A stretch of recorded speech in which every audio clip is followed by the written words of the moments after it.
Bana bir soruğa cevap bergilечи. Министерство цифровизацияга эмнеге акча аз бөлүп атабыз?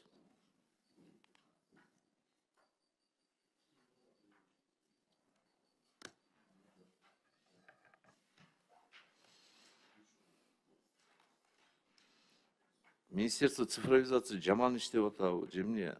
Кандай болуп атат? Ошону айткылачы. Эмнеге? Негизин айтканда бүгүн санариптештирүү эң биринчи маселе болуп туруш керек.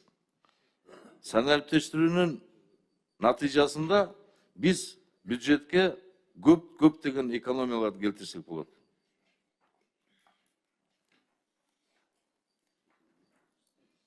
$4 миллиард 422 миллион берип атасыңар. Аны карабайлы, мен сизге айтып берем, балдарыңыз билбесе.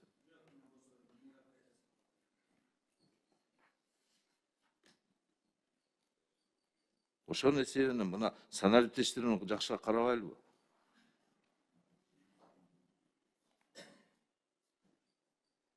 Жооп бериң. Ооба, өзүнчө жана мен айтып кеткендей 700 миллион сом өзүнчө карап берип атабыз, именно ошо цифровизация боюнча. Бул өзүнүн бюджети, анын сырткары да өзүнчө да караганбыз, кошумча. Ошо негизинде Минцифра болсо министрликтер менен ишти чогуу алып барып бөлүп берет жылдын башында. Анан ошону көзөмөлдөп ишке аткарат.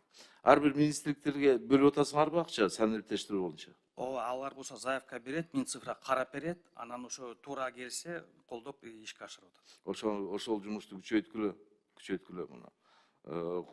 Буюрса палатада тиги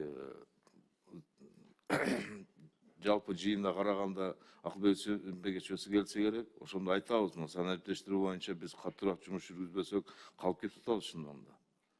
Көп нерселер калып кетип атат.